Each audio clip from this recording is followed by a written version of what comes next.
বিসমিল্লাহির রহমানির রহিম।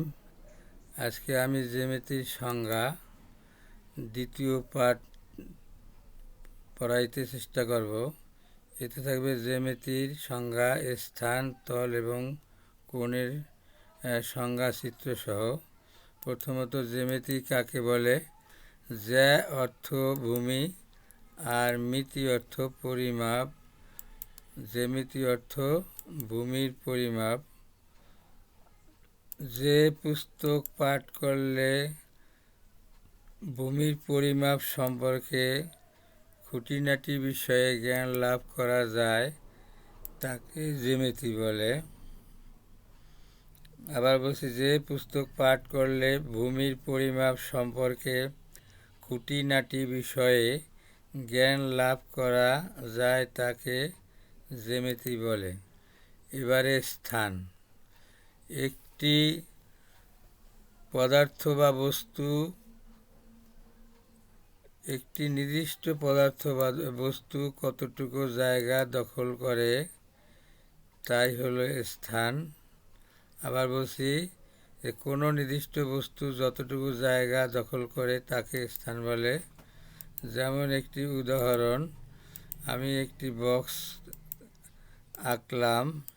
এই বক্সটি যে 6টি তল আছে, 6টি তলই সমতল এবং তারা একটি জায়গা দখল করে আছে।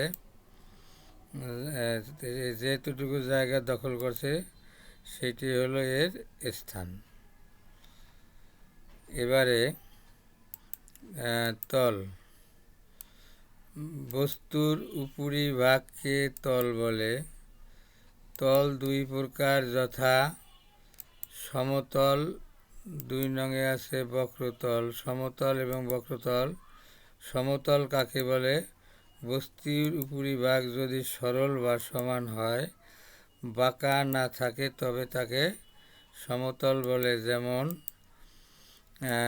ইতিপূর্বে যে আমি বক্সটা তৈরি করেছিলাম তার 6টি তলই সমতল, অর্থাৎ সমান, উঁচা নিচা নাই, বাঁকা নাই, এ কারণে এটি সমতল।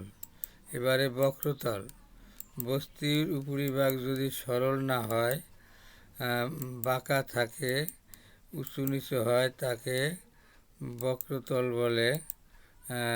যেমন আমি যদি একটি বৃত্ত বা বল আকারে বস্তুটি দেখব তার উপরিভাগ এইরকম বাঁকা, এই কারণে একে বলে বক্রতল। এবারে কোণ।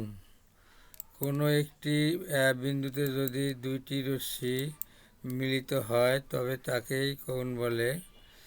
2টি রশ্মি বিপরীত দিক কোনো একটি বিন্দুতে মিলিত হলে তাকে কোণ বলে। লক্ষ্য করি, এই একটি বিন্দু, এই বিন্দুটির নাম দিলাম ও। ওই ও বিন্দুতে 2টি রশ্মি বিপরীত দিক, অর্থাৎ এদিকে হলো সদিক, এদিকে বিপরীত দিক, যদি মিলিত হয় তবে তাকে কোণ বলে। এইটি হলো কোণ হয়েছে। সুতরাং কোণ তৈরি হলো এ ও বি। এ ও বি, যেটিকে আমরা কোণই করবো সেটি হলো মাঝে রাখবো। এই এ ও বি হলো কোণ উৎপন্ন হয়েছে। ধন্যবাদ সবাইকে। যে যেখানে থাকো ভালো থাকো ইনশাআল্লাহ, এই কামনায় শেষ করছি।